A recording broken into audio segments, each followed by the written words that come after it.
உங்களுடைய இந்த பொன்னான நேரத்துக்காக நன்றி. நம்ம இன்னைக்கு பார்க்க போகிறது ஒரு சூப்பரான ஹெல்தியான ஒரு பிரேக்ஃபாஸ்ட் அண்ட் ஸ்நாக் ரெசிபி தான் பார்க்க போகிறோம். ராகி பணியாரம் தான் பார்க்க போகிறோம். வாங்க எப்படி செய்கிறதுன்னு பார்க்கலாம். ஃபஸ்ட் இதுக்கு ஒரு மிக்சிங் பவுல் எடுத்துக்கலாம். அதில் 1 கப் ராகி மாவு உள்ள சேர்த்துட்டு ஒரு மிக்சி ஜாரில் நான் 15 போல் விதைகள் இல்லாத டேட்ஸ் எடுத்திருக்கேன். நம்ம டேட்ஸுக்கு பதிலாக வெள்ளை சர்க்கரை, நாட்டு சர்க்கரை, வெல்லம் எது வேணாலும் ஆட் பண்ணிக்கலாம். நம்ம இனிப்புக்கு தகுந்த மாதிரி நம்ம சேர்த்துக்கலாம். இது கூட கொஞ்சமாக தண்ணி விட்டு நம்ம நல்லா நைஸாக அரைச்சி எடுத்துக்கலாம். இங்கே பாருங்கள், இந்த மாதிரி இதைய நம்ம ஆல்ரெடி எடுத்து வச்சிருக்கிற இந்த மாவில் உள்ள சேர்த்துக்கலாம்.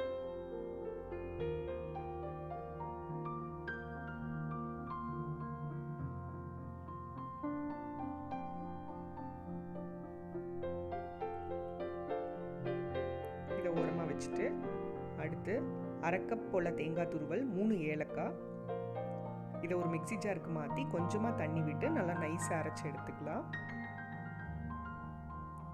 அரைச்ச பேஸ்ட்டை உள்ள சேர்த்துடலாம்.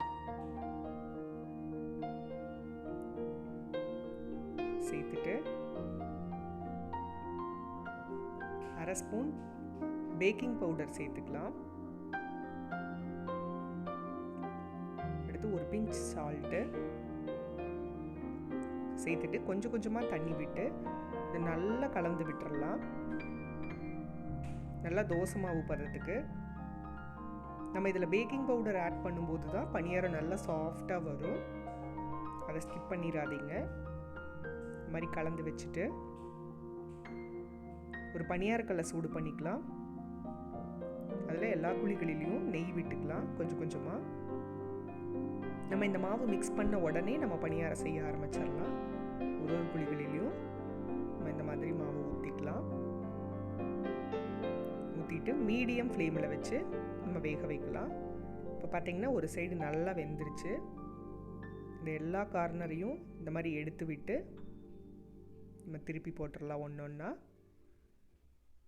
திருப்பி போட்டு வேக வைக்கலாம்.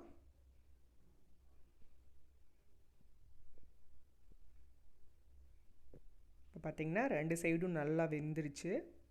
இந்த ஸ்டேஜில் நம்ம ஒன்று ஒன்றா வெளியே எடுத்துடலாம்.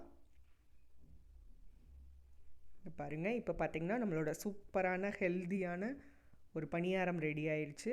இதை நம்ம பிரேக்ஃபாஸ்ட்டாகவும் சாப்பிட்லாம், நம்ம ஸ்நாக்ஸாகவும் சாப்பிட்லாம். அவ்வளோ சூப்பராக இருக்கும். நீங்களும் வீட்டில் ட்ரை பண்ணி பாருங்கள். அது சுவைகளும் சங்கமிக்கட்டும் அனைவரது இல்லங்களிலும்.